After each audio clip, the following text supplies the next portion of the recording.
There's so much there already because I think for me, it seems so simple, but it's so profound and very difficult to do because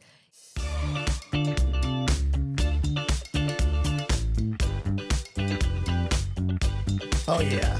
we're having a dance party. Chris, producer Chris, this is what I'm talking about. This is what I'm talking about, producer Chris. Oh, the viewers can't see producer Chris's move right now, but he that's a did good something thing. really That's probably fancy like okay. this. I can't even do that. Golly. How do you do that, producer Chris? That's it right Yeah, there. that's it. But my joints don't That's flow it. like yours Well, did. you got to stretch more. You got to exercise. When you surf a lot like me, you Yeah, kind of develop boy, those oh, the certain surfer muscles. dance For move, those huh? of you who are longtime listeners, you know the riff between Thank you. Kurt and Chris. Kurt is an actual legit surfer, right? And Chris Yes, has taught very- you everything He you know. competes. Very much. I am very I'm more much. recreational and he competes. I don't want to put skill level in with. What? How'd you describe me? What did I say? Professional. Legit, Legit? professional. No, you didn't say professional. No, what is it? Legit something. Experience. Yes, skill level. I don't even is- remember what I said now. My skill is questionable. My commitment, my Consistency. thank you, is quite high. Yeah. In fact, in a month and a half, I'm going back to Mexico, Oh, way you're gonna do that down trip. in the warm The water. annual trip? Oh, how Nice. exciting. So That's a year great. ago, it was a bucket list. Yes. And my wife let me spend the money to go on my bucket I list love trip. that. And I Yes. came back and I said, hey, before we left, we had to put a deposit down if we wanted to save our spot. So I said, I've already put a deposit down. Can my bucket list please become an annual trip? A part of my tradition. Yes. And she said, yes, it can. Aw. Because you both know my wife might be one of the greatest women. She's incredible. She's unbelievable. She just is everything. Yes, she really is. She's Yeah. a All the She good is. things in a package. She is. Yeah. She's great. Well, everybody, thanks for joining us. Grace Yoon, Hello. Kurt Johnston, producer Chris. Hey, everybody. Good to be back with you. We are going to jump right in. We are rounding third? No, that would Third be base? next week. Will be no. This Yeah, is I episode. think so. No, This is you're right. episode 4 Yeah, we're out of 5. We're rounding third. We're on our way home on this 5-episode series. What's the title of the series? Just 2-minute tips. Is there a title? 2-minute tips review. Yeah, there you go. 2-minute Reaction. tips. I think reaction. Yeah. Yeah, I've review. been loving these. Review implies like we've thought about it. We're just reacting. The new thumbnails are so fun. Yeah. Did you They see are the new fun. thumbnail? Yeah, the new thumbnails Great are job. Those are great. Very nice. Those are really cool. Well, everybody, here's what we're going to kind of preface this particular 2-minute tip. This one, for those of you who have junior hires and high schoolers, I think this one's really important for you. If you have maybe younger kids, this is one that you go, okay, this tip is probably a little bit further down the road. Yeah. But boy, it's good to be thinking about that as our kids enter early adolescence. It ties in, I think, a little bit with episode 1 with Jeremy about freedom and responsibility, because what we're going to talk about, what Anthony's going to talk about, is this idea of preparing and coaching our kids. And he doesn't use these words, but we'll tie Jeremy episode 1 to this, preparing and coaching our kids because more freedom's coming. Yes. More freedom is coming. Whether you like it or not. Whether you like it or Yeah. not. So let's check this out All together. right.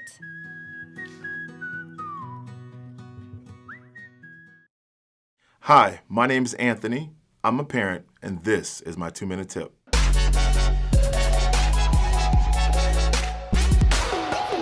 Most people don't know this, but I volunteer my time as a coach for my son's Pee Wee football team. And as a coach, you quickly realize one big thing. I can't play the game for them.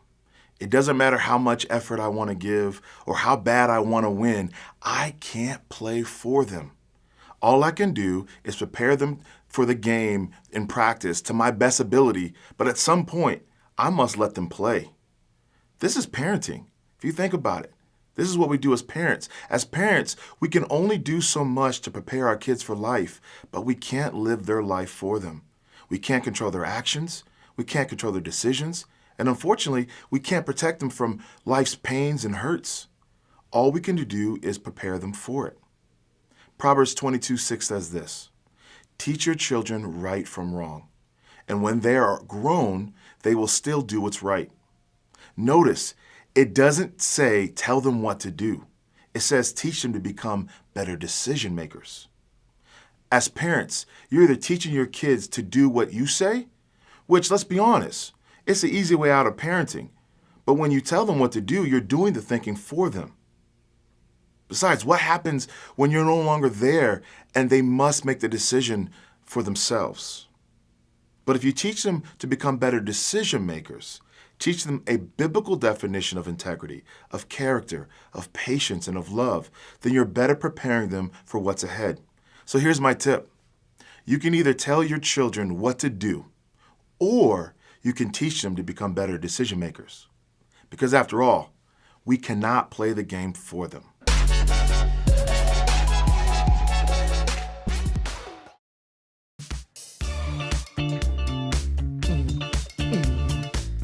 Did you catch the mistake? Producer Chris does not make many mistakes, but he made one. I don't view it as a did you catch mistake. it, It was a little bit of extra color in our lives.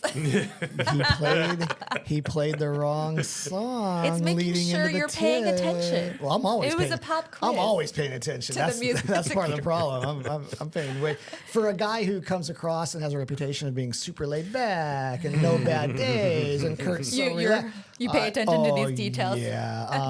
Below the surface, there's like this inner, deep thinking, critical-minded, critical heart. But he pulled through He pulled through. right now. Yeah, so. after he hit the wrong button, he pulled through just fine.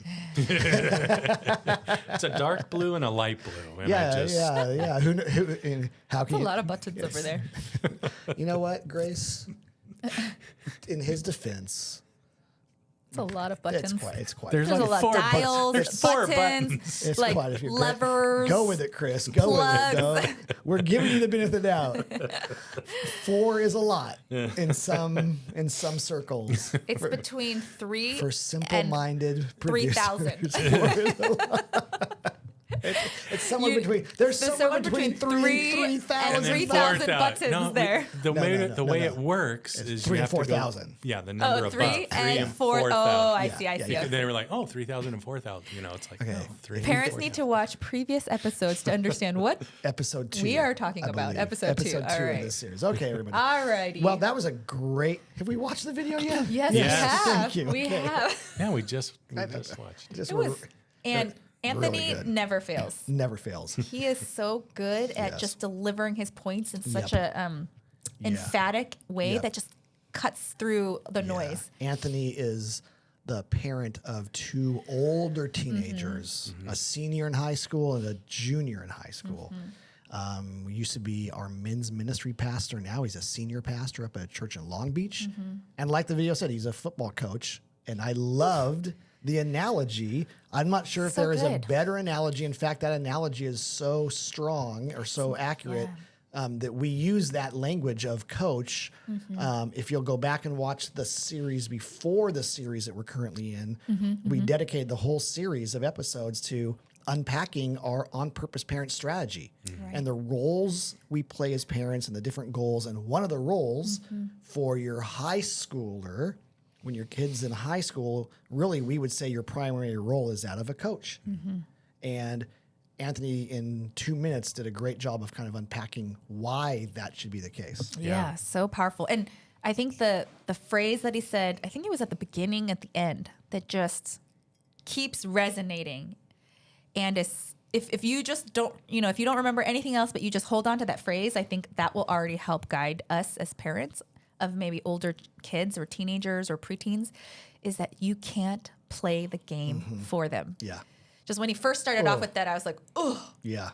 there's so much there already, because I think for me, it seems so simple, but it's so profound and very difficult to do, because if you are like involved as a parent since they were born, Right. you have been every part of their being. Yep. You're changing their diapers, Yep. you're helping them, and if they have problems in kindergarten, you're telling them what to do. You might be talking to teachers in the house. I mean, you are a partner. You are the caretaker. You are the cheerleader. I mean, you are doing all of that. And then they enter this stage where it's like so many new things are coming their way. And I'm starting that stage with my oldest, who is 11 going on 12. And I'm finding myself like, oh my goodness, so many things are out of my sphere of control. Right. And that's very hard to let go, because it's not just, oh, I want to control my child so that they do their homework. Some of it is, you're having the situation with a friend. Right. How do I fix it? Right. Or you're having this struggle, or you're having this mood, or you're going through this developmental change or something. How do I fix it? Like, that's the mode that I'm used to thinking. And it's very weird Right. to kind of change and say, well, how are you going to handle it? Right. And how do I be a coach to you as Yes. you think through your own answers? Yep. That's very weird Yeah. and hard and foreign Yeah. to kind of shift into that Yep.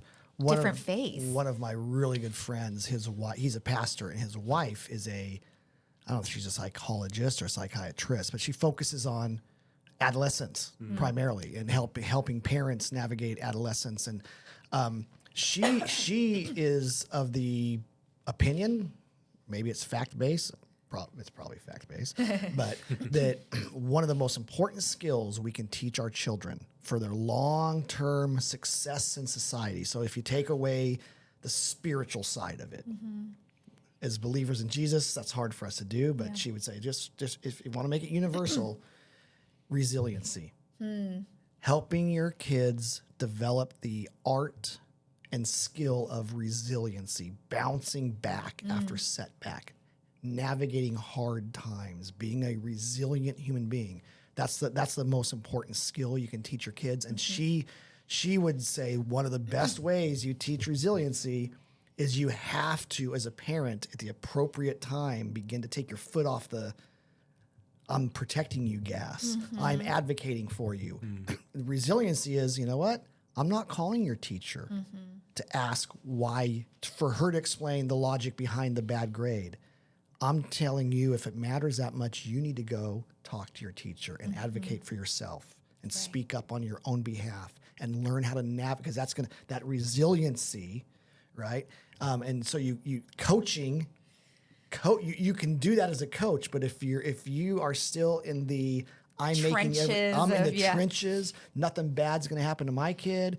They might make a bad choice, but I'm gonna make sure the consequences are fair and not long term. And you handicap their ability to make good decisions, to speak up for themselves, to learn the consequences, and ultimately you're handicapping their ability to be resilient, which, according to my friend's wife, she would say that's perhaps the most important skill we can teach our kid. And one of the things you said, which is they may make mistakes. They may make bad choices. I think that part of it is like, no, for me as a parent. And I'll take it from the angle of not just making a mistake like you didn't do your homework, but for me, I'm a people pleaser. So the thing that would make me stressful is, what if, my kids make a mistake socially? Right. What if they don't do the right things and they have to face some consequences with that, and they have to navigate that?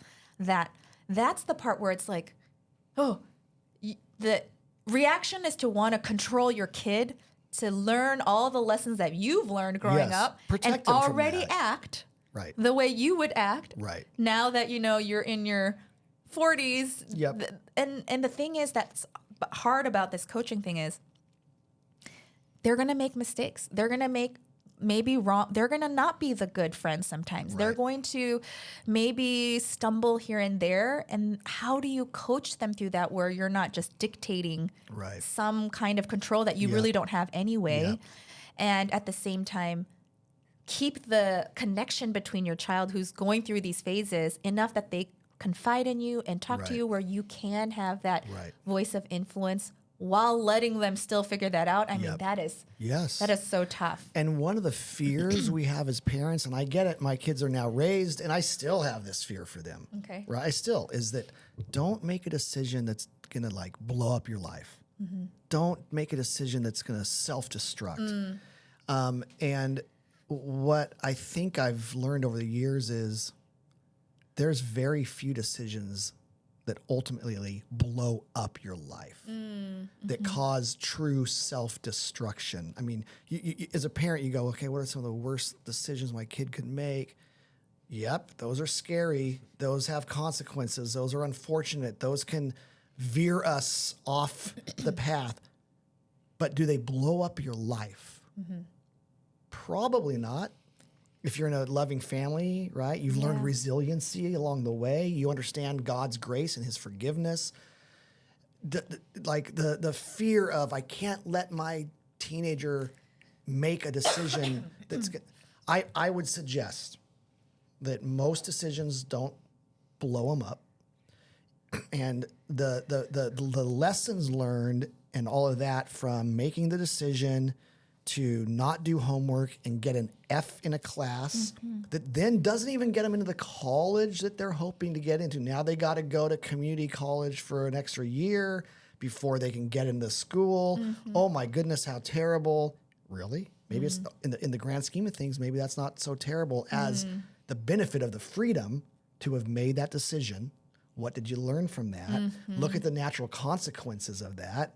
And they own it now. And they own it now. That might ultimately be better for them than if we would have somehow forced them to make sure they got the right grade.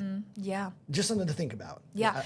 And it ties into what you mentioned at a previous episode, and I think this is just sort of where I'll tie up my thoughts is I loved what you said that at a certain point you may lean more into values to guide than rules. Yeah. And you have to start off with rules because, you know, there's developmentally, there's stages for everything. But at a certain point where they are making their own decisions and being exposed to circumstances that are outside your control, shifting to values, and then maintaining a safe relationship between you and your child, the combination of those two can really guide them. And one example I think that was super encouraging, thinking about that, principle that you shared was during Valentine's Day, Karis had this situation and we were like, oh, what do we do with her friends? Where she had sent out to a group of friends, they have this chat that says, we want to, let's do it was during the holidays, like a Secret Santa gift exchange. And then one subset of that group did not want to include everybody. But Karis already felt like, but I already invited everybody. Right. And one subset said, well, you don't have to always invite everyone. And that's true. Right. But for her, then she felt like, well, then I have to tell them, we're doing it, but you're not included. Now I have to uninvite you. I have to uninvite you. And so she was like, well, then at home, she was talking to us about it. She's like, well, one of my friends said, well, you just don't tell them or you lie to them. You say like, yeah, we're not going to do it. And then that way you save hurting their feelings, right? Because they're all navigating through this and they're all great kids. It's sort of like, well, we want to have it with this smaller group. It's okay to just save the other group's feelings. So we don't want to hurt them. We don't hate them. We just, this is just what we prefer. So just tell them we're not doing it. And then we could do it secretly. Or do you just tell them we're not going to uninvite you? Or do you just say try to convince everyone to do it? So Karis is asking all these questions and we're like, oh my God, what do we do? Like, how do we control this situation, to do the right thing and not hurt anyone's feelings? But I think this podcast has also been very helpful for me. We're trying to say, okay, we're not going to tell you the answer. We're just going to help process with you. What would happen? What would be the natural consequences? And talk through our family values. We've talked about kindness, building each other up, integrity. How does that play into this situation? So it wasn't like it was hard not to, but we tried really hard not to react in you got to do it this way. Right. And ultimately, we were so proud of how Karis handled that in the sense of she felt like I don't feel comfortable lying to them, even if it feels like it's a lie for their benefit. Right. And also, I don't feel comfortable facing the consequences of telling them they're not invited. So her ultimate thing was to tell her other subset of friends is, I don't think you guys can do it. Like, do your thing, have so much fun. I'll support you. I'll even be the MC. But I don't think I can participate unless we invite everybody. That was her conclusion. And here's the thing. Is that the perfect conclusion? Man, I don't know. But she thought it through. She owned it. It made sense to her. she felt like It was I could values live based. with this. Yep, she could live with it. And because that's what we said is at the end of the day, it's not about what mom and dad think is right necessarily. It's this is your life. Yep. This is your choice. What feels good inside. And what ended up happening is then all of them were like, yeah, let's just invite everybody. And so they had like a Right. one big happy like exchange, and it all worked out. But I think that was something like as the stakes get a little bit higher and it gets harder for us to navigate through this, that's something we're going to try to keep in mind. And your advice of focus on the value and also maintaining a relationship where they talk to you about this stuff without shutting them down will be like two pillars that we hold on to. Well, as you're sharing that story, and we'll wrap up here, is I think we can make a mistake of thinking as my teenagers get older and as I entering this coaching stage, this coaching role, it's going to get easier. It's going to take less time. Nope. It just looks different. In fact, you might make an argument that you coaching Karis through that took way more time than you just saying, Karis, here's what you do. Invite everybody. Be done with it. Karis, when you before you eat dinner, you wash your hands. That's the rule. Easy. Easy. Having the conversations about what do you think? What are the consequences? How will this affect your friendships? How is this going to make them feel? Are you going to be able to sleep at night with your decision? Like that kind of coaching. Well, let's just play this coaching analogy out all the way, right? I think coaching sixth graders in football is way easier than coaching college kids in football. Right. The game's more complicated. The stakes are higher. Yeah. So true. Right? You're coaching sixth graders. It's rules. It's fundamentals. Yeah. There's not much freedom. You're not teaching them how to call audibles at the line. Just run the play that I designed. In college, wow. And so parents, as you parent your junior high and high schoolers, you are really, like it or not, they are gaining more freedom. You have less control. Yeah. Enter into the coaching mindset. I think you'll be better off for it. They will too. But don't make the mistake of thinking that it's going to be easier or less time consuming. Hey, everybody, thanks for joining us. As always, you can subscribe, you can comment, you can share, you can like these YouTube videos. If you're listening on YouTube and watching, there's lots of places to catch the podcast. Share it with your friends. OnPurposeParents.com is where you can see a bunch more of our resources. Parents, if you want to get our text messages, just text the word parents to 83,000. Producer Chris. Nice job, Kurt. That was a lot. That was a lot. Woo! Thank you. Nice job. Thank you. Well done. See ya. Yes. Bye, everybody. Oh, I thought you said my name. I did. You did. I was just going to say, Producer Chris, well done. Good choice of music this week. Oh, See yes. ya. We don't want to cut off before your compliment. Bye, everyone, for real now.